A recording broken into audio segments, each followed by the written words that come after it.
munanga ndaba njagala kubuuzaako nti mukama waffe yeebazibwe weebale kubeera eyo ng'oyagala mukama weebale kuweereza mukama weebale nakukola buli kintu kyonna nga kidirectingiddwa kukutwala mu ggulu.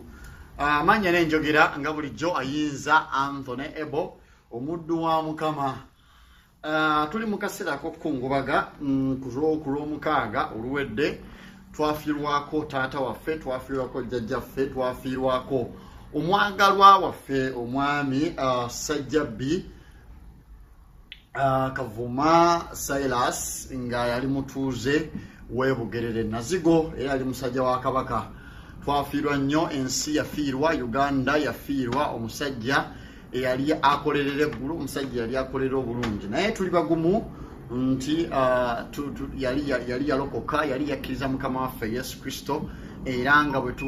tukkiriza nti alina okuba nga ali mu kifo ekirungi kubanga kye yali akolerera. Kakati ndeeta okusaasira eri famire, ndeeta okusaasira eri Reverend Suzette, ndeeta okusaasira eri Bishop Gravers Musisi, abalwanyi bannaffe, ndeeta n'okusaasira ewasenga waffe wano mu kkanisa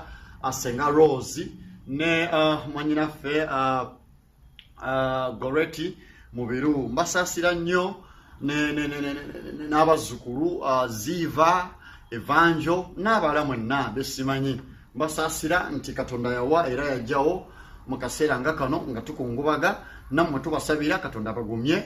ebintu bino, Katonda ayongereyo okubaagala. Yayogera mu kigambo kye nti ekitaawo abamulekwa ayongere okubanga abasustaininga kubanga ye mwesigwa. Kakati mu kaseera k'okukungubaga kekwekannyi njagala tuwulire akayimba kano mpaawo kandi kekanatutwala ne mu kigambo kye tugenda okuwulira olunaku olwaleero. Wuliriza akayimba kano.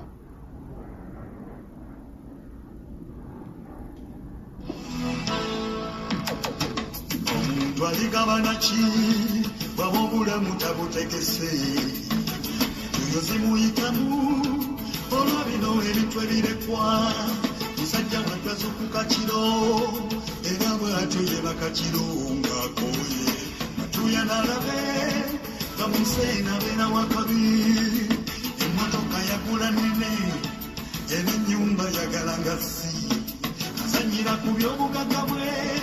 ng'oyo mpozayo yaluzira. Katonda mugenda kitono yetalinga ababa mutikisa, ensimbi ze zimusingira kiriba kiki ekizimulesa. Alinga oyo aligabana ki singa obulamu babumugyako, atuyanidde ebintu omutali ensi musaze nekunakuna. Ensekoma ebyensi byakuleka era balifuna kyaba byesiga ne bava ku Katonda. Ensi tekungulwa kuba tuli bagenyi, tuliko gye tugenda zikategekerenga ekulukulu nakumulimba teremenga leero esekoma. Mukama waffe yeebazibwe. Kyannaku nnyo naye ebintu bino bibaawo, luliba lunaku lumu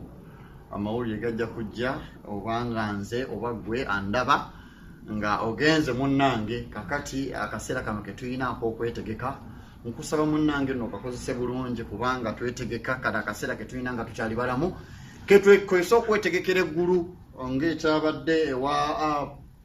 omusajja wa Kabaka, omusajja abadde ayagalwa abantu, mwami Ssajjabbi kati omugenzi, naye kyatuuse wuwe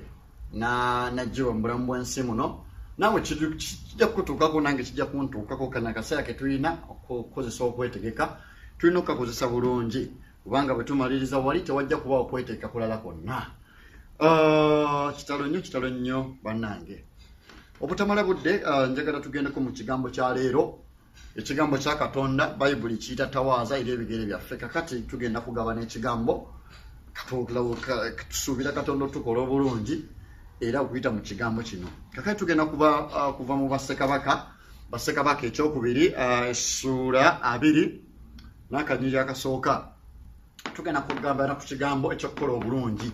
okukola ebintu ebirungi. Tulina kukola ddi ebintu ebirungi era tulina kukomawa. Mukama waffe yeebazibwe. Waliwo ekkoma mu kukola obulungi, waliwo wootuuka akaseera n'owulira ng'otendewalidde okukola obulungi. mukama waffe bazo ebiseera ebisinga tutendewala okukola obulungi olw'okubanga abantu betukolera obulungi tebasiimye oba okubanga abantu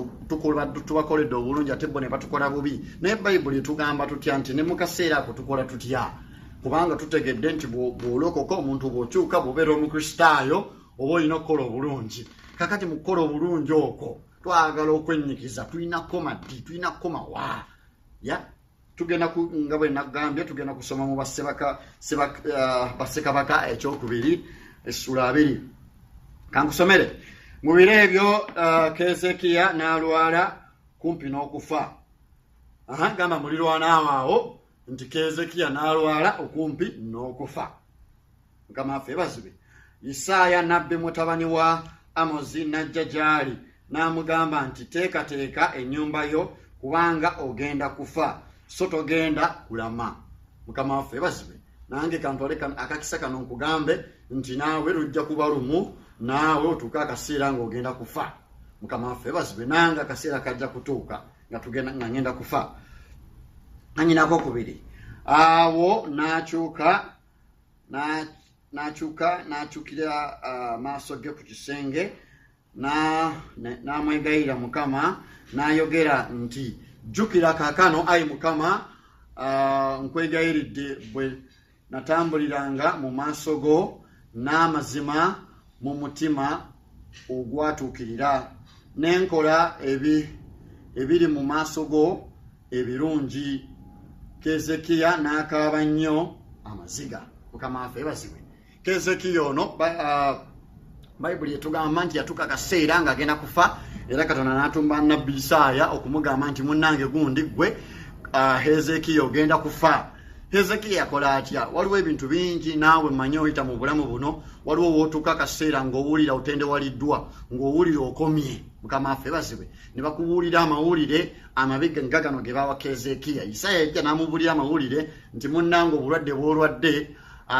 tetogenda kulama ogenda kufa mukama waffe bazibwe n'amugamba teekateeka ennyumba yo mukama waffe bazibwe naye ekinsanyusa nti Keezeekiya ne bamugamba ebigambo bino yamanya ekyokukola yakyukira bayibuli egamba yakyukira ekisenge ne yeegayirira mukama ate mu kumwegayirira yasaba essaala kankuddiramu essaala gye yasaba kanyirako akokusatu nti yagamba mukama nti jjukira kaakano ayi mukama nkwegayiridde bwe natambuliranga mu maaso go n'amazima n'omutima ogwatuukirira n'enkola ebiri mu maaso go ebirungi Keezeekiya n'akaaba nnyo amaziga kakati kankiteekeko ggwe biki by'osobola okugamba mukama mw'obadde otambula because mukama omujjukizako ebyo by'obadde okola mukama osobola kumugamba kinti obadde otambula otya mukama waffe bazibwe ng'otandika okukaabira mukama okuwa ssente okuwaguza mu byensimbi obadde owaayo ekimu ekyo eky'ekkumi ekyokulabirako obadde oyagala abo abatalina abaagala mukama waffe bazibwe obadde oyamba ku bantu abanaku kubanga ebyo byokola byogenda okujjukiza mukama akujje mu situation eno mukama waffe bazibwe kati oyongereyo akanyiriri akokutaano akanyiriri akokuna awo olwatuuka Isaaya nga tannafuluma okugenda mu luuyi lw'ekibuga olwa wakati ekigambo kya mukama ne kimujjira nti ddayo ogambe Keezeekiya omulangira w'abantu bange nti bw'atyo bw'ayogera mukama Katonda wa Dawudi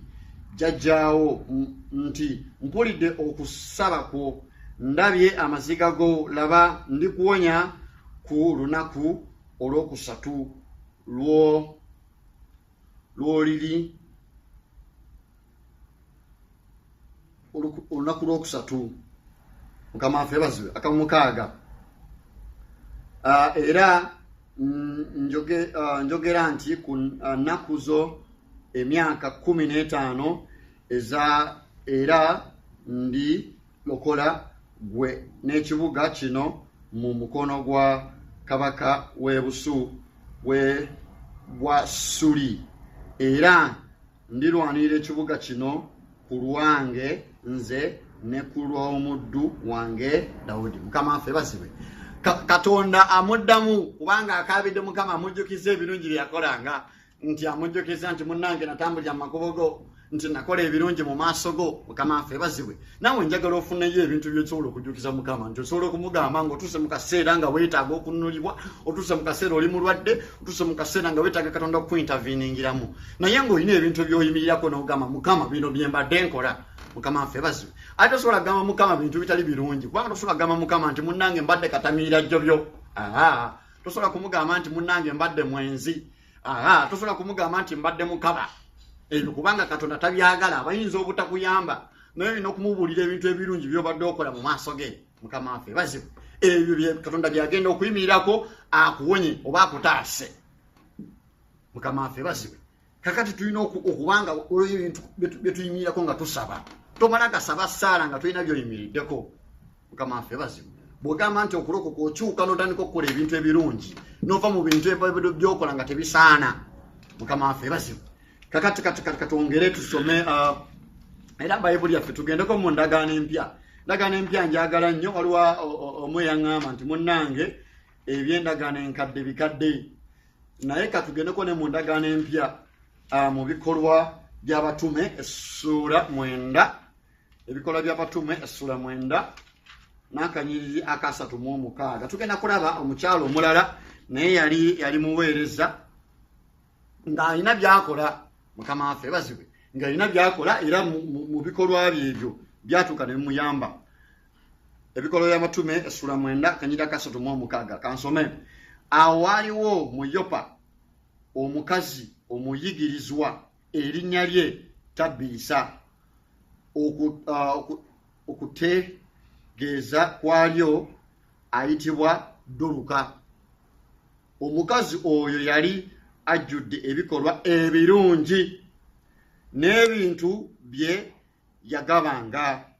37 olwatuuka mu nnaku ezo n'alwala n'afa bwe yamala okumunaaza bwe baamala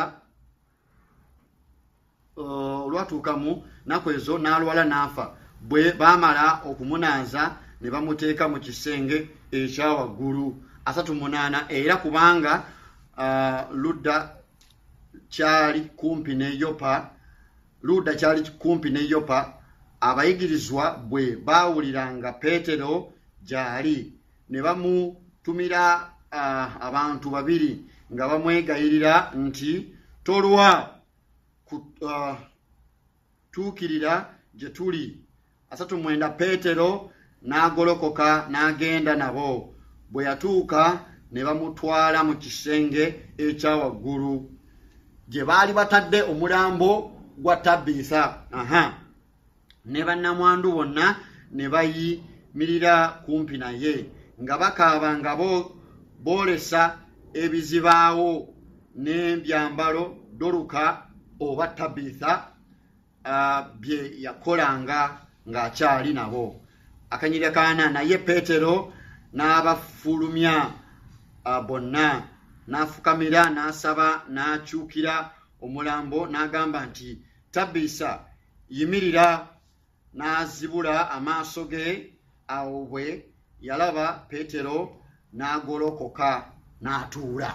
Mukama waffe yebazibwe nnyo Bayibuli tugamba nti wano waliwo omukyala bamuyita Tabiisa ono yalina ebintu byakola ng'akyali mulamu Tabiisa ono yakolanga ebyambalo yatunganga ebyambalo ebizibaawo n'abigabiranga bannamwandu n'abigabiranga abanaku abataalina Mukama waffe yebazibwe era Bayibuli tugamba nti akaseera kaatuuka Tabiisa ono n'afa Mukama waffe yebazibwe munnanga abalungi n'ababi bonna batuuka akaseera ne bafa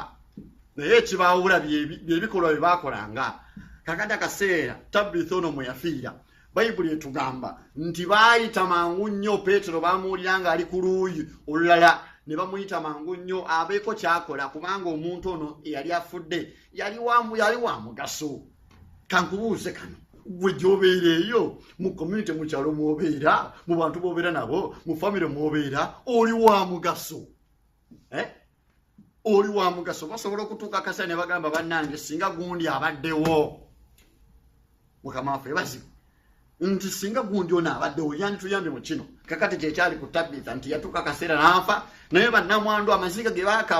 bakabira Mukama ataase era Petero bagamba Petero bwe yatuuka ne bamubuulira ebintu bino Tabitha bye yakola omugenzi bye yakola kati Petero n'ajjula ekisa n'awulira nga omuntu afudde teyandisaanye kufa n'akaabira Katonda Mukama waffe ebazibwe okuyimirira ku bintu bye yakola n'akaabira Katonda n'amuzuukiza Mukama waffe ebazibwe naawe oyinza okuba nga obadde waliwo ebintu byotakola nga tebiganyula bantu booli nabo nga tebiweesa Katonda kitiibwa naye osobola okukyusa Mukama waffe ebazibwe so gaadi akaseera bwe katuuka nga kano Tabitha naye atuuka akaseera n'afa naye akaseera ako saala ki abantu gye basaba Mukama waffe ebazibwe saala ebiba byakulimba bulimbi nti omuntu wabadde takola bulungi naye olw'okuba nti afudde tukaabe bulungi oba obadde okwendera bulungi Mukama waffe ebazibwe kakati njagala okuzzaamu amaanyi nti ebintu oyinza okuba nga okola ebintu ng'abantu walinga nga abatabiraba naye nga birungi nga olabira nga atasiimwa Mukama waffe ebazibwe nga n'okusiima gundi gwe kwe bakuddiza kwa kuvuma kwa kukola bubi Mukama waffe ebazibwe naye tolina kukoowa kukola bulungi kubanga Bayibuli yetulagira katugendako mu Abagalatiya essula 6 Abagalatiya essula 6 n'akanyiriri ak'omwenda agamba atya tuleme okuddirira mu kukola obulungi kubanga ebiro bwe birituuka tulikungula nga tetuzirise Mukama waffe ebazibwe nti tetukoowanga kukola bulungi kubanga ebiro bwe birituuka tulikungula nga tetuzirise Mukama waffe ebazibwe kakati no munnange nange njagala kuzzaamu maanyi tozirika era okukola obulungi kubanga oli mwana wa Katonda era Katonda ayagala okukola obulungi kyova olaba agamu ku mateeka ag'ababiri agamba nti yagala mulirwanawo nga bw'oyagala wekka ate mulirwanawo yaliwo ekintu eyo kibuzaabuza nnyo mulirwanawo ye muntu yeetaga obuyambi bwo Mukama waffe ebazibwe omuntu bw'osanga omuntu nga yeetaga obuyambi bwo ng'osobola okumuyamba oyo aba mulirwanawo kitegeeza kintu olina okumuwa obuyambi kubanga osobola Mukama waffe ebazibwe kaseera kikootayambye ng'ate oli mu position eyamba kaseera kikoobadde weeyagaliza wekka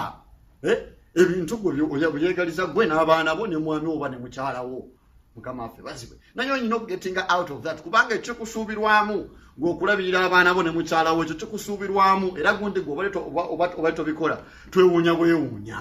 Mukama waffe ebazibwe naye oli tolina kukomawo wokka olina okugetinga out n'oyagala mulirwanaawo omulala atali wa luganda lwo atali munno gw'otamanyi Mukama waffe ebazibwe Mukama waffe ebazibwe nnyo awo ogenda ofuna omukisa